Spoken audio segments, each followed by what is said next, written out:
Muito bom dia para todos aqui desde a Califórnia, boa tarde para aqueles que estão na região autónoma dos Açores, ou em Portugal continental, ou em outras partes. Também boa tarde para aqueles que estão na costa leste, que nos têm seguido, que têm feito parte do Congresso. Este é o 47º Congresso da Luso-American Education Foundation, portanto, uma organização que tem mais de 50 anos de existência aqui na Califórnia.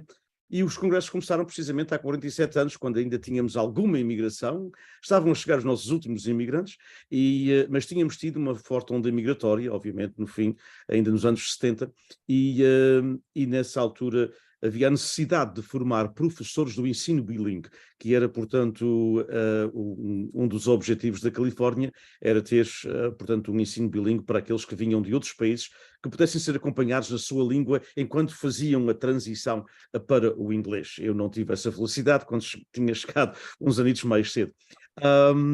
Para essencialmente formar professores e para formar assistentes de professores que pudessem apoiar os alunos vindos essencialmente dos Açores. O Congresso foi assim durante 3 anos e depois o ensino bilingue foi vítima de assalto político na Califórnia, desapareceu praticamente, voltou, entretanto, nos últimos anos, e acontece que o Congresso evoluiu para outros temas. O Congresso deste ano, como todos vós sabeis, aqueles que nos acompanham desde quarta-feira com várias sessões, tem a ver com o tema de, mais ou menos, o tema, portanto, tem de facto o título de Cravos em Setembro, ou seja, Carnations in September, e tem a ver um bocadinho com a lenda das rosas em janeiro, da rainha, e essa tradição forte do Espírito Santo na Califórnia, do culto do Espírito Santo na Califórnia, e associá-lo aos chamados valores de abril. Aos valores da liberdade, aos valores, portanto, da paz, aos valores da justiça, incluindo a justiça social, obviamente. Nessa linha de pensamento é sempre um prazer ter connosco o escritor Joel Neto. Toda a gente o conhece e esperemos que ainda mais no futuro, falar um bocadinho sobre, aliás, o processo também, estes valores de abril, esses valores de liberdade, esses valores de paz, esses valores da justiça, no século XXI, portanto, quase há 50 anos depois da Revolução, e de uma forma muito particular falar deles no arquipélago dos Açores, na Ilha Terceira onde ele vive, mas as ilhas são diferentes, mas são muito iguais em alguns aspectos. Joel, primeiro e acima de tudo, muito obrigado pelo teu tempo e pela tua atenção que tens para com a diáspora. Tenho muito gosto, tenho um grande afeto pela diáspora, tenho um grande afeto por ti e contem comigo sempre que pretenderem. Muito obrigado. Obrigado, Joel, muito obrigado. Vamos então começar precisamente. Como é que tu vês estes valores de abril, quase 50 anos mais tarde, numa região que, como tu disseste na última conversa que tivemos aqui para a universidade e para os meus alunos, que adoraram, aqueles que percebem português e cada vez mais têm interesse pela língua, e por umas tiraram outras, e nós fomos trabalhando a tua conversa com eles, metade em inglês e metade em português da minha parte, para eles compreenderem. Uma das coisas que espantou alguns dos meos alunos, essa é a palavra, aqueles que conhecem os Açores pelos pais e pelos avós, foi de facto aquela parte que tu falaste na nossa última conversa sobre a dificuldade dos grandes ciclos eleitorais nos Açores, portanto, das pessoas, dos ciclos de poder, melhor dito, não é? E na realidade desses ciclos também, mas nos primeiros anos, por exemplo, quando disseste que nos primeiros anos do Dr. Mota Amaral foram feitas coisas enormes em favor da autonomia, ganhou-se de facto uma autonomia, foram criados portos, aeroportos, estruturas, portanto, os valores de Abril tiveram, particularmente nos primeiros anos, uma grande pujança, digamos assim, falta outra palavra, no arquipélago dos Açores. Nós ganhamos alguma coisa com o 25 de Abril, pois não? Não há dúvida nenhuma, quer dizer, os Açores ahm, são grandes beneficiários, eu não posso dizer que sejam nem os maiores, nem os outros logo a seguir, todos nós, portugueses, beneficiamos amplamente do 25 de Abril. Ainda hoje beneficiamos amplamente do 25 de Abril, nada daquilo que Portugal é hoje seria sem o 25 de Abril. Mas nos Açores isso é particularmente verdade, porque sem o 25 de Abril não haveria autonomia, bom, desde logo não haveria a liberdade, não haveria a instituição da autonomia, não havia o direito ao governo próprio, não havia a possibilidade de nos projetarmos no, no exterior da região como hoje nos projetamos. Os Açores hoje são uma região completamente diferente daquilo que eram durante o Estado Novo. O 25 de Abril permitiu-lhes concretizar uma aspiração autonómica que já tinha algumas conquistas, mas que no essencial permanecia por concretizar há quase 100 anos, e realmente a autonomia é, até certo ponto, o sinónimo açoriano de democracia. Agora vamos a ver. Nós tivemos, como falámos então da última vez que conversámos, estamos agora no terceiro grande ciclo político da história dos Açores. Ora, 3 ciclos políticos em 47 anos de autonomia não é um bom sinal. Sendo que o terceiro ciclo tem 3 anos. E, portanto, os outros 2 primeiros ciclos duraram, no total, 44 anos, o primeiro 20 anos, o segundo 24 anos. Ora, isso é desde logo um mau sinal, porque é um sinal de que a região não consegue produzir massa crítica suficiente para ter uma alternância de projetos, uma alternância de opções, uma alternância de modelos de desenvolvimento que se vão complementando e que se vão melhorando uns aos outros. Portanto, logo à partida, a duração desses ciclos é negativa enquanto sinal da força, da massa crítica de uma sociedade civil. E depois, o poder absoluto corrompe, o poder absoluto corrompe absolutamente, o poder absoluto e perpétuo corrompe absoluta e perpetuamente. E, portanto, quando nós temos ciclos de 20 anos, ciclos de 24 anos, nós assistimos a uma degradação da qualidade do regime que passa a existir a partir de certa altura apenas para se sustentar a si mesmo, usando a população, a sociedade civil, os recursos públicos, a sociedade civil, o Estado, os mecanismos do Estado, para se perpetuar, fazer perpetuar a si mesmo. Ora, isso torna inevitável que nós olhemos pelo menos para as estatísticas. Muito bem, o eleitorado tem optado por ser conservador na hora do voto, na hora do voto, vamos pelo menos conferir se as estatísticas permitem um balanço favorável de cada mandato e de cada ciclo político. E o problema é que não permite um balanço favorável. Ou seja, os Açores hoje são infinitamente mais modernos do que eram em 1975. Disso não há dúvida nenhuma. Os Açores hoje têm mais possibilidades, os Açores hoje têm mais linguagens, os Açores hoje têm mais economia, os Açores hoje têm mais educação, têm mais saúde. É muito melhor viver nos Açores hoje do que era em 1975 e, desde logo, os Açores hoje são uma entidade, como não eram em grande escala em 1975, que era, na verdade, uma manta de retalhos de pequenas identidades, a que se chamava Açores por razões de proximidade geográfica, mas não tinham a identidade comum que se esforçaram por ter e que vieram a ter nos anos seguintes.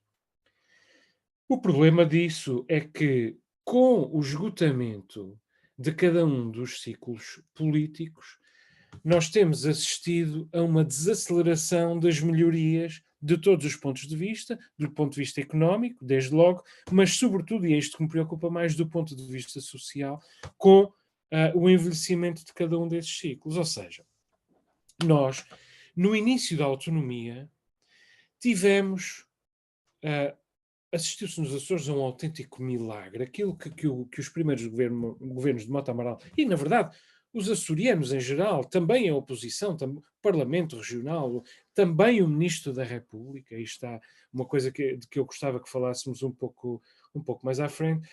O que se assistiu aí foi um autêntico milagre. Os Açores deram um salto colossal, mas à medida que esses 20 anos foram progredindo, houve uma desaceleração no ritmo do crescimento, ou das melhorias. E, em muitos aspectos, passámos, embora evoluindo sempre, a evoluir mais lentamente do que o todo nacional.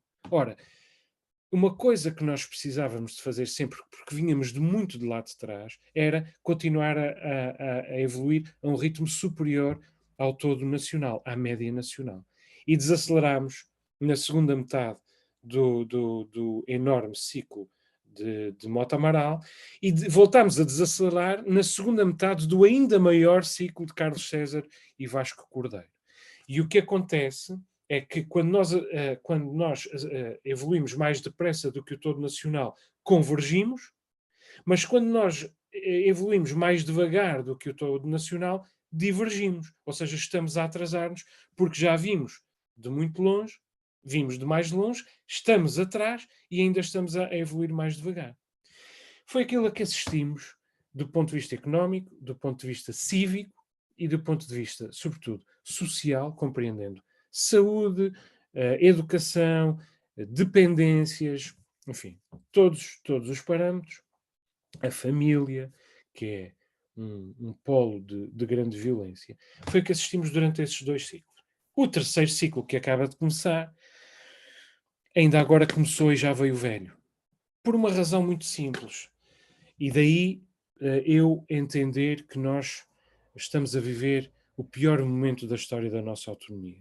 Este ciclo começou com algum fulgor, com pezinhos de lã e porventura com boas intenções. É um ciclo que assenta na entrada da extrema-direita no arco da governação português. Não nos esqueçamos disto. Os Açores foram a porta de reentrada da extrema-direita na governação em Portugal.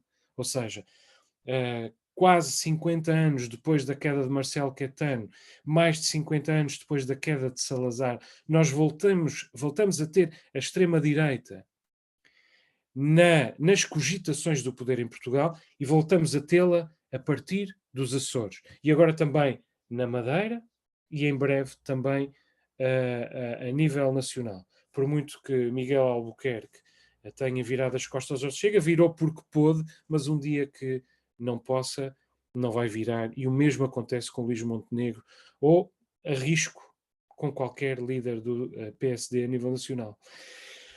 Ora, primeira coisa, embora este ciclo tenha começado com pezinhos de lã e com algumas boas medidas, desde logo a colocação das pessoas no centro, da coesão social no centro das preocupações, há 2 problemas. O primeiro tem que ver com a extrema-direita e com a instabilidade da própria coligação.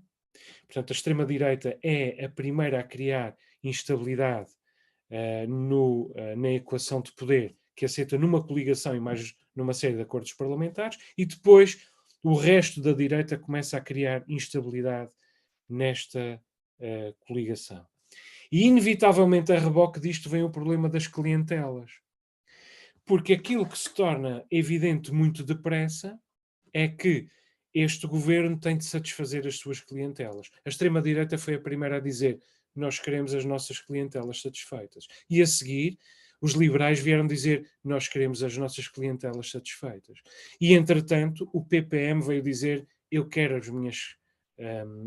o PPM é a primeira pessoa do singular. Eu quero as minhas clientelas satisfeitas, e o CDS também quer as suas clientelas satisfeitas. E a certa altura, ao fim de 3 anos de poder, aquilo que nós temos é um regime que já não existe com as boas intenções iniciais, que já não existe para promover a inclusão, para promover a coesão social, que já não existe, muito menos para promover socialistas a cargos de chefia intermédia ou de técnicos superiores na administração pública, como aconteceu no início, mas que existe para satisfazer as suas clientelas, que são as clientelas do Partido Social Democrata, as clientelas do Centro Democrático Social, as clientelas do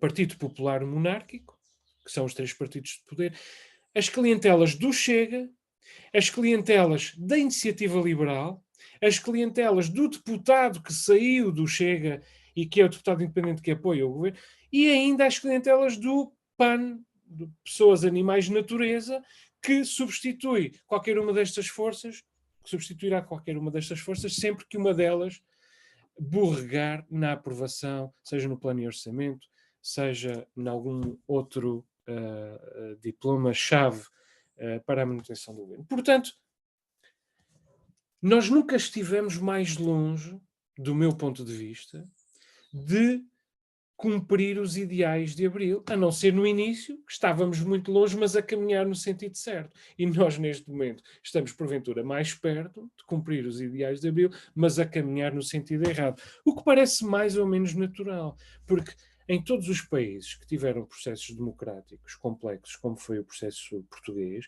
ou resultantes de uma revolução, o que se verifica é que ao fim de umas quantas décadas, 3, 4, 5 décadas, há um esquecimento. Perde-se a memória da ditadura. E há um esquecimento geracional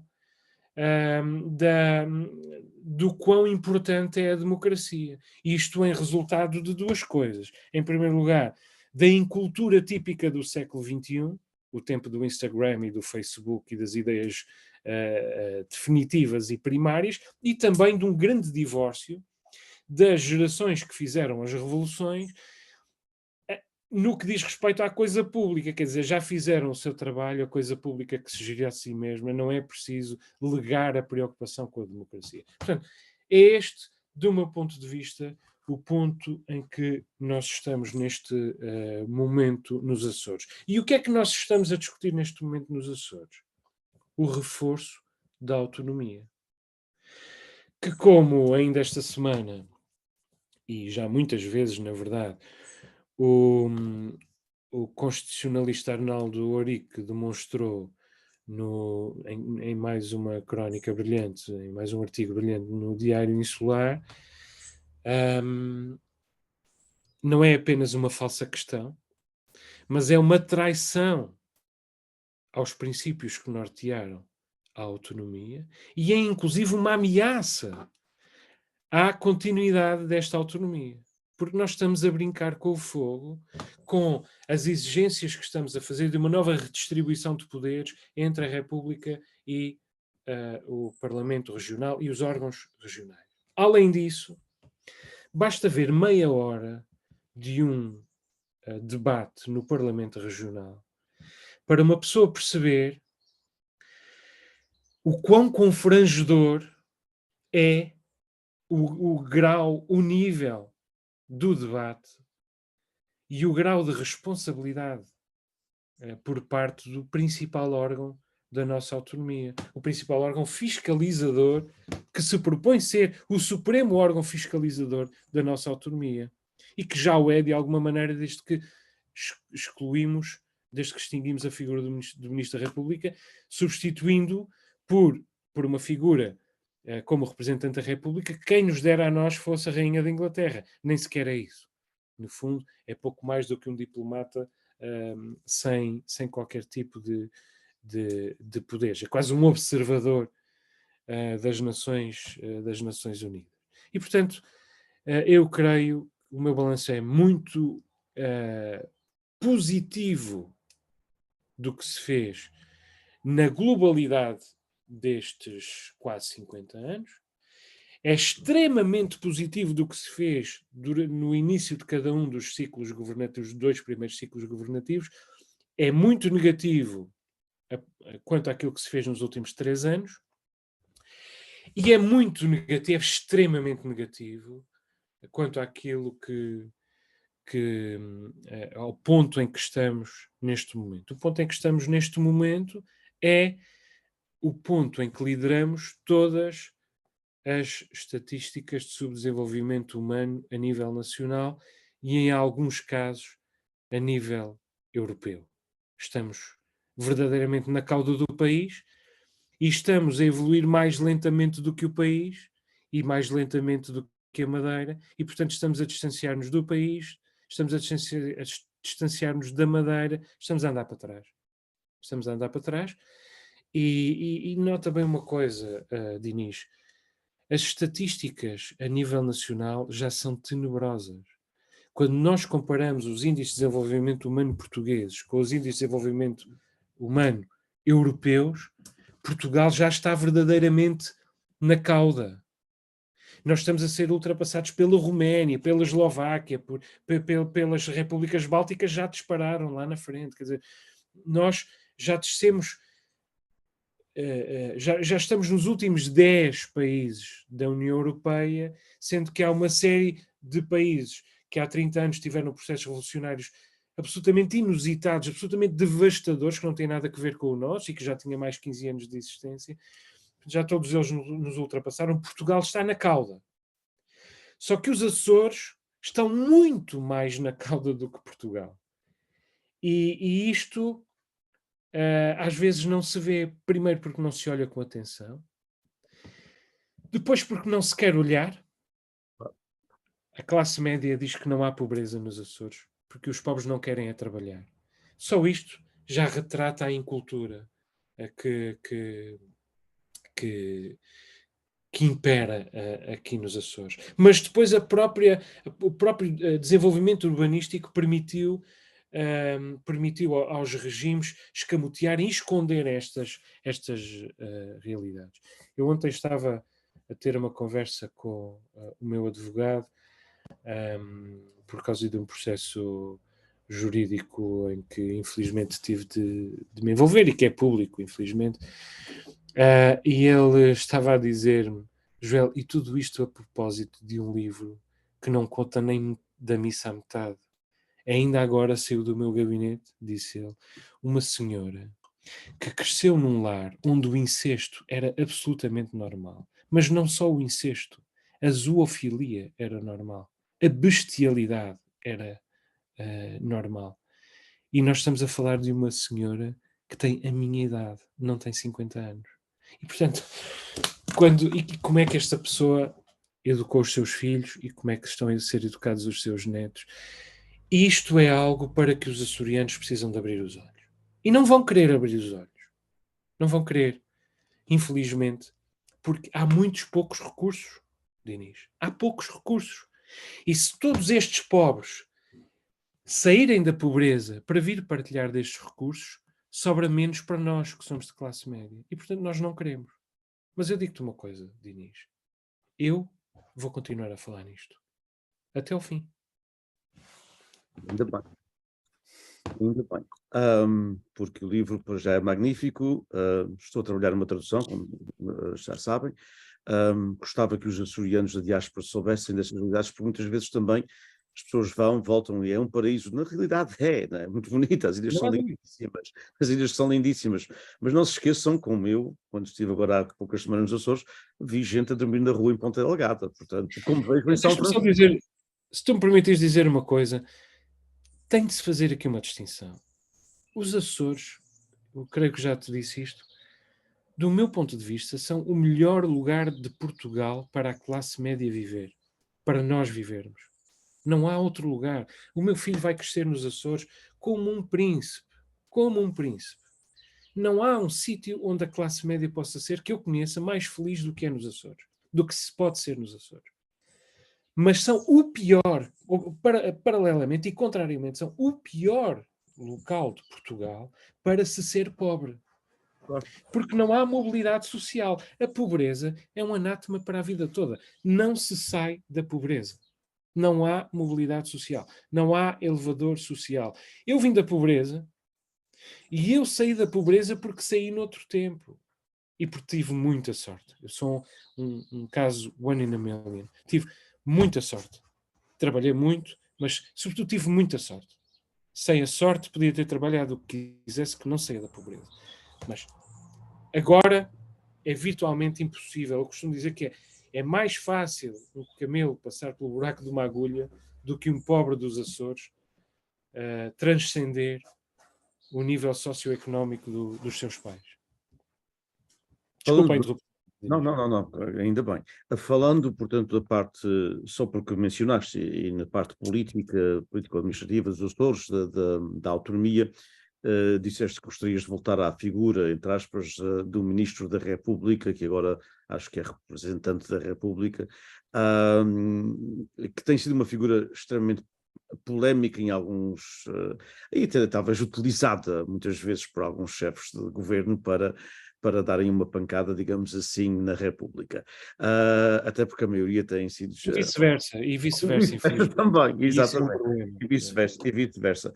Qual é a tua opinião sobre, de facto, esta questão?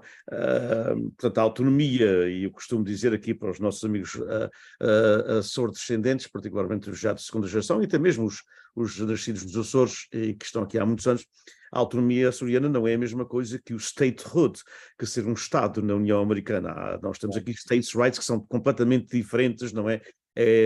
A Federação Americana é um conceito muito diferente da autonomia, portanto, das autonomias europeias e da autonomia portuguesa. Qual é a tua visão sobre esta questão e esta figura do Ministro da República, agora representante? A primeira coisa que eu quero dizer é que o Ministro da República se degradou em grande parte por culpa da República. A figura se degradou em grande parte por culpa da República, do meu ponto de vista. Historicamente, ele foi utilizado ou deixado em rédea livre e, portanto, as arrelias pessoais de cada um deles faziam a diferença, ou utilizado para manipular a região. E gerou-se em torno da figura das figuras de vários ministros da República, por exemplo, a Rocha Vieira, esse mais do que qualquer outro, uma grande resistência de uma série de pontos de vista justa. O problema é que uma coisa é um Ministro da República em concreto, outra coisa é o Ministro da República em abstrato. E nós também tivemos bons Ministros da República. Por exemplo, Mário Pinto. Por exemplo, Sampaio da Nova. Tivemos bons, e são bastante opostos um do outro. Creio que não se pode dizer que tenham alguma coisa a ver um com o outro, nem do ponto de vista ideológico sequer, e também não do ponto de vista da praxis. O que eu quero dizer com isto é que nós jogamos fora o bebé com a água do banho, como se costuma dizer. Alguns ministros da República abusaram, deixa-me usar esta expressão com alguma latitude, dos seus poderes, mas o Ministro da República continua, do meu ponto de vista, a ser essencial temporariamente. Ou seja, creio que já está provado, está demonstrado que os açorianos não conseguem escrutinar-se sozinhos. Creio que isso está demonstrado, porque o eleitorado tem muito pouca massa crítica, nós temos índices de desenvolvimento do ponto de vista da educação que são os últimos do país e da Europa. A meta europeia de abandono escolar precoce é 10%. Portugal tem 6%, um resultado absolutamente excepcional. E os Açores têm 27%. 27%. Nós temos quase 5 vezes o abandono escolar precoce em Portugal, em comparação com aquilo que existe no país. E é a maior taxa de toda a União Europeia, incluindo todos os países de leste, incluindo todos os países mediterrâneos. Portanto, quer dizer, se isto não serve para provar que alguma coisa está mal na nossa rota de desenvolvimento, eu não sei o que é que vai servir. Com educação desta maneira, com índices de participação cívica desta natureza, com abstenções na ordem dos 50% nas eleições regionais e autárquicas, mas de 70% nas europeias e 60% nas nacionais, nas legislativas nacionais, com esta abstenção, com esta educação, como é que nós podemos fazer o escrutínio de nós mesmos? São sempre os mesmos a fazê-lo. São aquelas pessoas que estão no Parlamento, algumas delas nem lendo do papel. Diniz, é uma coisa aflitiva. Nós estamos a ver aquelas pessoas discursar nem lendo do papel conseguem comunicar uma ideia. E é aflitivo porque nós estamos a tentar dizer-lhes a ideia que eles têm lá no fundo e eles não conseguem expressá-la. É uma coisa absolutamente tenebrosa. Quer dizer, e se o eleitorado, se a sociedade civil não pode fazer esse escrutínio e o eleitorado não pode fazer esse escrutínio, quem pode fazer esse escrutínio? Precisamos da ajuda da República. E, portanto, do meu ponto de vista, nós precisamos de voltar ao Ministro da República. Nunca voltaremos, porque Lisboa também não quer, dá muito trabalho. Os açorianos que se amanhem uns com os outros, eles estão bem lá, uns com os outros. Têm uma torneira da União Europeia aberta, não fazem melhor porque não querem, ou porque não querem, gastam o dinheiro todo.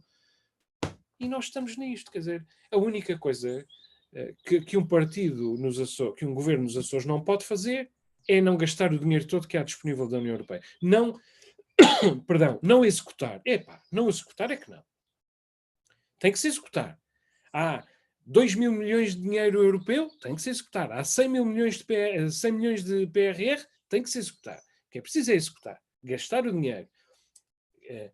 Fazê-lo desaparecer que nem água. O dinheiro porque é dos dinamarqueses e dos alemães e dos suecos.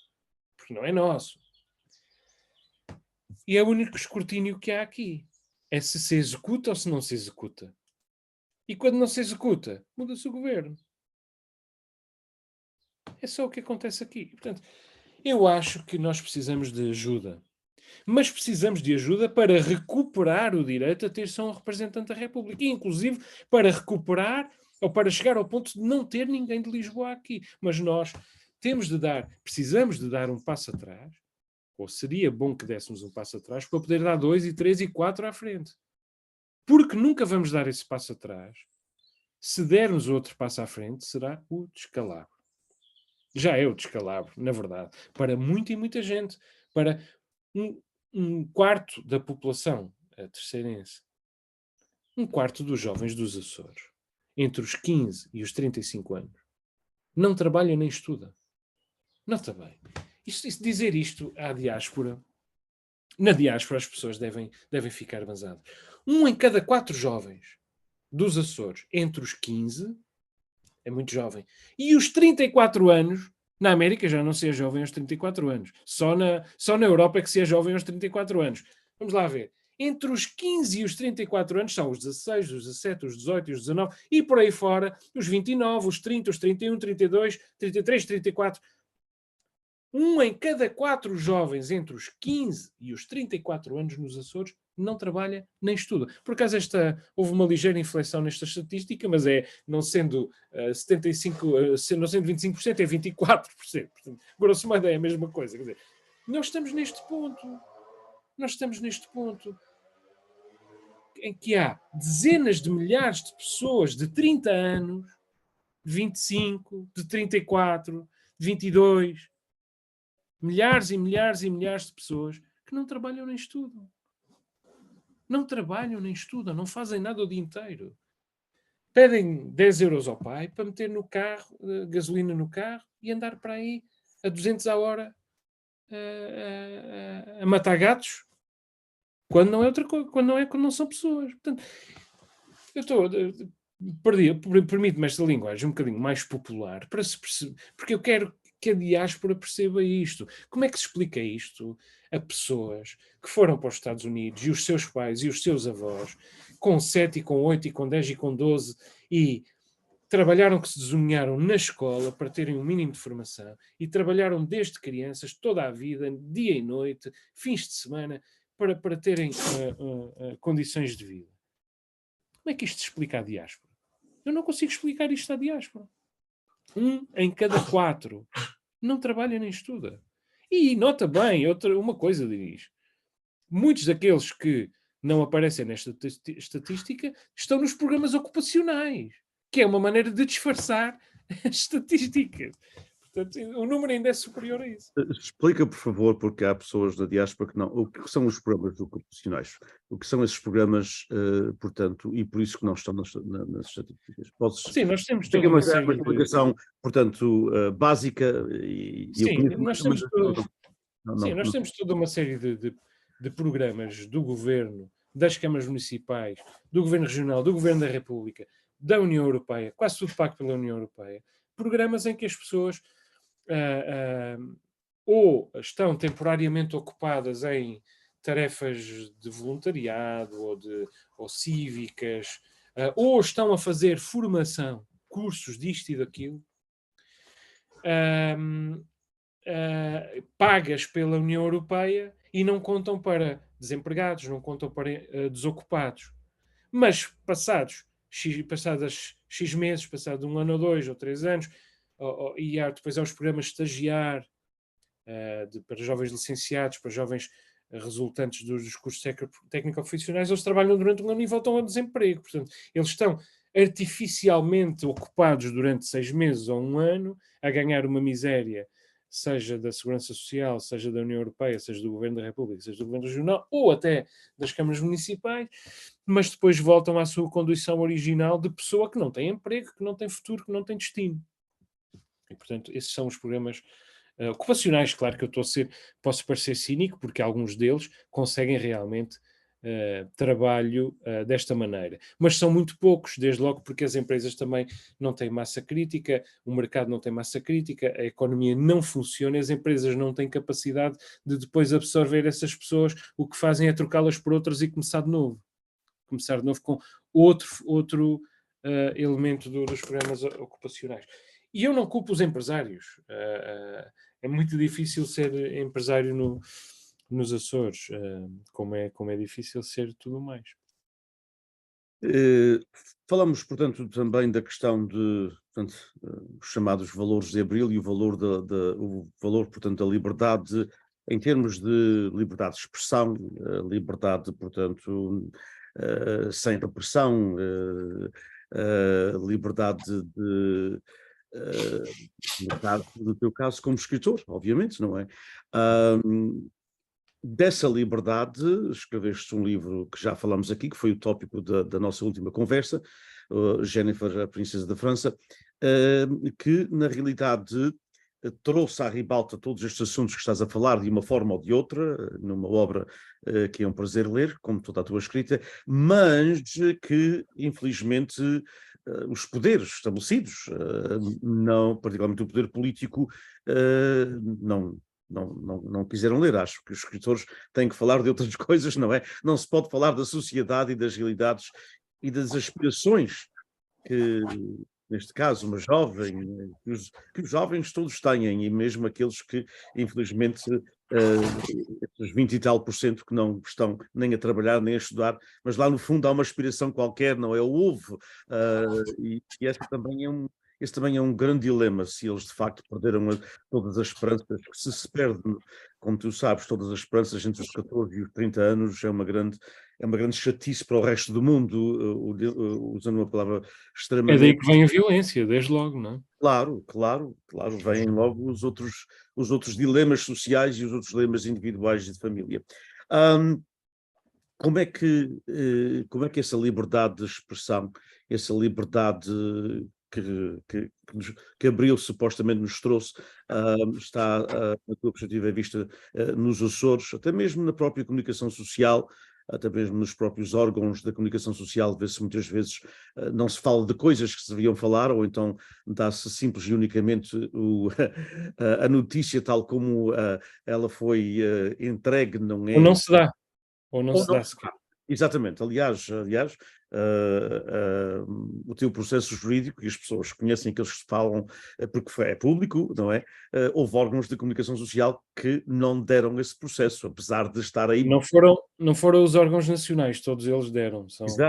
Não, exatamente. Não, os órgãos nacionais, aliás, é daí que provavelmente as pessoas que conhecem o processo na diáspora sabem, ouviram e viram, foi nos órgãos da comunicação social da República, nacionais. Mas os órgãos da comunicação social dos Açores, praticamente todos eles, não sei se há alguma exceção. Não, muitos deram. Alguns eram, ok, mas Muitos alguns praticamente. calaram-se, não é? Particularmente da Terceira também e de outras ilhas. Mas como é que tu vês isto? Como é que tu vês esta liberdade de expressão? Quer dizer, porque há também a questão de que tu tocaste há alguns dias atrás no apoio à comunicação social pela parte governativa. Eu sei que não é fácil fazer um jornal ou ter uma rádio privada nos Açores, não é? Porque deve ser muito difícil numa população com estes níveis, portanto, de abandono escolar. Se era difícil no tempo da ditadura, ainda continua a ser difícil, porque continuamos com quase 30% das pessoas a abandonarem a escola. E, portanto, se isso... Eu sei que não é fácil, mas ao mesmo tempo não há recursos jornalísticos, é verdade, estão simples e unicamente a dar aquilo que o governo põe como notícia, e não há uma forma até mesmo de se ter uma opinião diferente, quer dizer, de fazer jornalismo, porque o jornalismo essencialmente, tu percebes isso muitíssimo bem, o jornalismo essencialmente muitas vezes é pegar na notícia do governo e depois ir saber o que é que a sociedade civil na realidade pensa e o que acontece na sociedade civil e dar minimamente, o governo diz isto, mas também acontece isto, não é?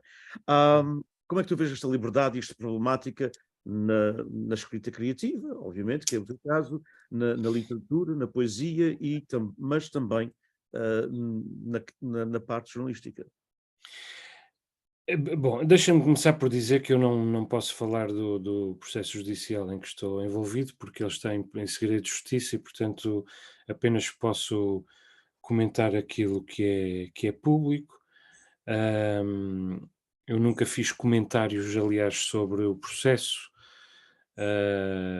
o que me custou. Me custou porque ouvi muitos insultos e estou em crer que no fim não ter falado terá sido a melhor decisão, mas o durante é bastante difícil, porque não responder a insultos absolutamente vis, a crónicas, a artigos de jornal anónimos, ad hominem, em 2023, há artigos de jornal da parte de líderes da coligação governamental. Quer dizer, tudo isso é absolutamente o retrato de um tempo. Não apenas o retrato dessas pessoas, mas o retrato de um tempo. Eu tenho a dizer que tenho criticado muitas elites dos Açores. Acho que nós temos elites absolutamente miseráveis e incluo-me a mim também. Nós precisamos de melhores escritores, melhores intelectuais, melhores professores, melhores comentadores de televisão. Tudo aquilo que eu for, nós precisamos de melhor do que eu e do que tu e do que todos nós. A nossa elite é miserável. E é pior do que as elites nacionais, que já são muito más. Mas mesmo assim eu não esperava, por exemplo, o silêncio total, praticamente total. Deixa-me excetuar 3 ou 4 pessoas, o Manuel Tomás, o Paulo Matos, o Telmo Nunes, o Vamberto Freitas, mas de resto, silêncio quase total, o teu também, mas quer dizer, excetuando meia dúzia de pessoas, o silêncio da parte da classe intelectual nos Açores foi quase total. E faz-me lembrar aquela história. Primeiro levaram os comunistas, mas eu não era comunista, não intervim. Depois levaram os judeus, mas eu não era judeu, não intervim. E agora só resto eu para me levarem a mim. E um dia, se este ciclo governativo continuar, as pessoas vão perceber que nos devíamos ter mobilizado todos, não era em defesa do Joel Neto, era em defesa da liberdade. E é verdadeiramente deplorável uma grande decepção, sobretudo dos escritores, terem feito o silêncio que fizeram. E nós passamos os últimos 50 anos a discutir a literatura açoriana, somos ou não somos uma literatura. Eu sempre disse que não tenho formação académica para definir o que é uma literatura, o que é que não é.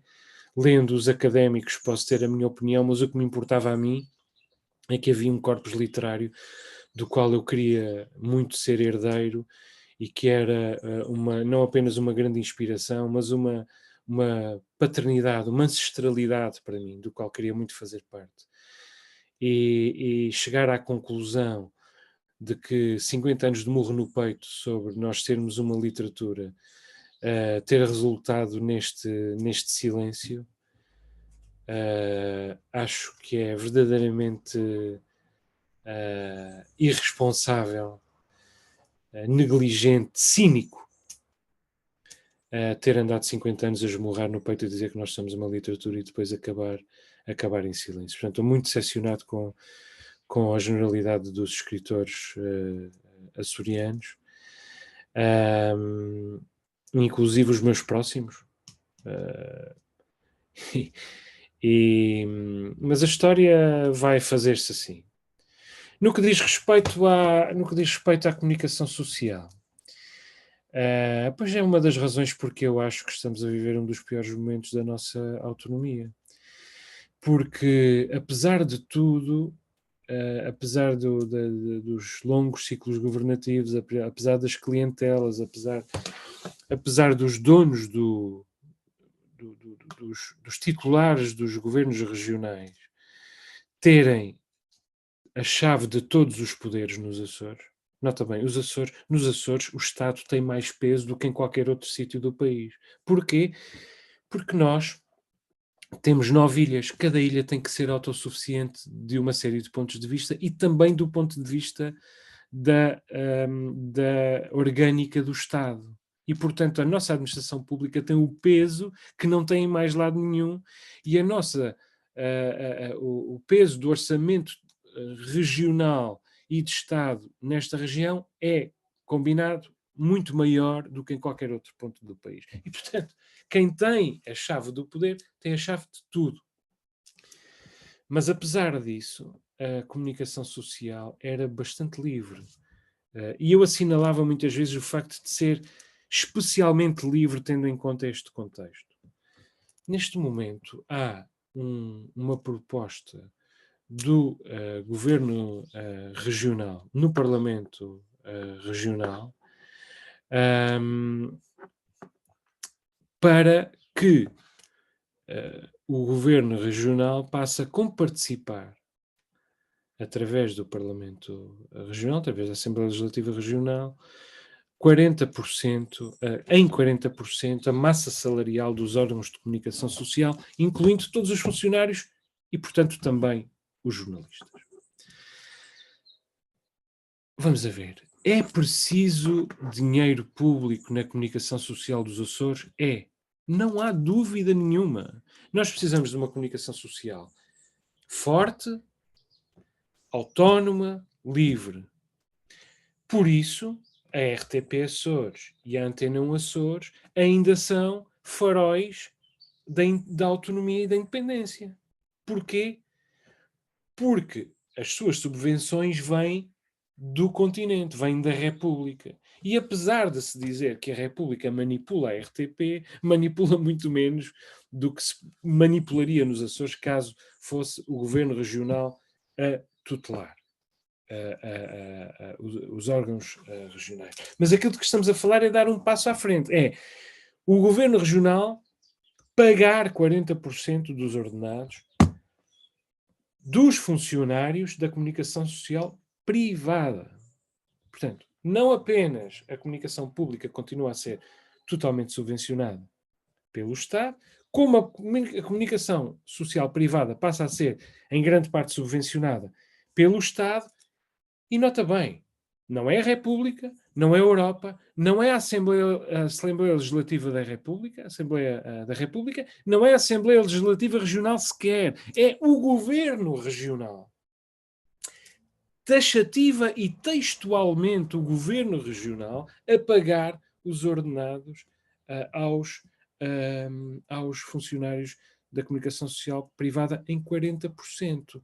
Nem sequer está prevista a criação de um órgão de jornalistas da comunicação social que identifica as necessidades, que instrui os processos para a obtenção de apoios. Não, é simplesmente o governo que chega lá e conta assim as notas, diz assim, quanto é que precisa? Tome lá. É o governo regional. Isto é a negação de tudo. Isto é contrariar o beabá da democracia. Isto é a negação de tudo o que é liberdade e de tudo o que é democracia.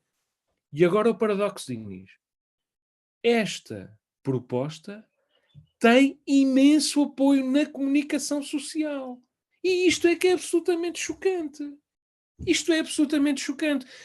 Os jornalistas não são apenas os donos da comunicação social, como é o caso da Assessor Média, que é a empresa que detém o Açoriano Oriental, que já defendeu esta ideia, mas há jornalistas que escrevem em favor desta ideia e que dizem assim: eu não quero que sejamos nós, jornalistas, a ficar com o dinheiro, a distribuir, a instruir os processos, a perceber quais são as necessidades. Nós não queremos fazer esse trabalho. Nós queremos que o presidente do governo chegue aqui com a carteira, abra a carteira e pergunte assim: quanto é que o meu amigo quer? E eu digo: bem, portanto a minha massa salarial é 1000 por mês, dê-me cá 400. E o governo o José Manuel Bolieiro, ou o presidente do governo regional que for, abre a carteira, conta 400 euros e dá à empresa de comunicação social. Isto é sul-americano. Isto é sul-americano.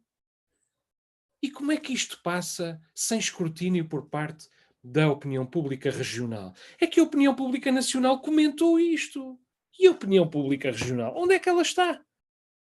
Só comenta a oposição. E mesmo assim demorou. Demorou. Estava preparada para fazer silêncio. Mas só a oposição. Porque vai lá com a sua cantinha e faz mais uma cruzinha, fizemos oposição. E agora vamos a ver quantos votos dá esta intervenção, quantos votos dá aquela. Mas onde é que está a opinião pública regional? Onde é que está a massa crítica da nossa opinião pública? Eu não vejo. Não há escrutínio. Pois, e nós poderíamos continuar a conversar, mas o nosso tempo está a terminar, mas eu agradeço-te imenso esta vontade e esta explicação, porque, na realidade, os Açores merecem mais. Os Açores e os açorianos, se quisessem, obviamente, levar as suas ilhas para outros patamares, poderiam fazê-lo. Deixa-me só dizer uma coisa, Dinis. Só dizer isto. Eu não estou aqui a defender um regime de esquerda ou de direita. Claro, exatamente. Eu sou de centro-esquerda, mas não sou de extrema-esquerda. Se estivesse nos Estados Unidos, votaria nos democratas, que em Portugal estariam ali algures na zona do Partido, talvez na zona do Partido Socialista, mas que estão muito à direita da social-democracia escandinava, etc. Claro, claro. Portanto, quer dizer, a minha preocupação não é se o governo é de esquerda, se o governo é de direita. O eleitorado, um eleitorado consciente, defini-lo-á em função dos seus interesses, das suas inclinações. Eu não estou interessado em cargos. Já tive uma participação política, recusei todos os cargos, as pessoas acharam que eu era uma ave rara. O que é que eu estava a fazer na política se não queria cargos? Pois era exatamente isso. Estava a dar um contributo para a coisa pública e depois voltei à minha vida normal, viver de freelancing, que é uma vida instável, mas é a vida que eu gosto. Não gosto de trabalhar em equipa, não gosto de desfiar coisa nenhuma, gosto de estudar os assuntos e pronunciar-me sobre eles e escrever, sobretudo. Portanto, eu não estou a defender nada, nem para mim, nem sequer para a esquerda ou para a direita. Estou a defender saúde da democracia. Saúde da democracia. De maneira a que os açorianos possam decidir sobre os seus destinos, mas possam fazê-lo em consciência, com cultura, com conhecimento e com liberdade, que é o que não tem neste momento. Desculpa interromper. Não, fizeste muito bem, porque é uma forma muito boa para terminarmos, de facto, com liberdade, e o que há aqui é o interesse pelos Açores e, obviamente, o eleitorado que escolha, mas também que seja um eleitorado, obviamente, cada vez mais preparado para uma participação cívica e que seja de facto eleitorado, não aquelas, portanto, aqueles números desastrosos da abstenção que de facto não são bons para a democracia, não são bons para a sociedade, muitas vezes são apenas bons para alguma classe política, não é? Como nós sabemos. Muito obrigado, Joel. Parabéns por todo o teu trabalho, parabéns pela tua frontalidade e pela tua forma de estar na vida e pela tua escrita, que sobretudo acompanhamos todos, muitos de nós aqui na diáspora, com muito entusiasmo e porque, acima de tudo, sabes criar. Um grande abraço. Muito obrigado. Um grande abraço a todos e muito obrigado, Dinis. Até à próxima. Até à próxima. Obrigadíssimo.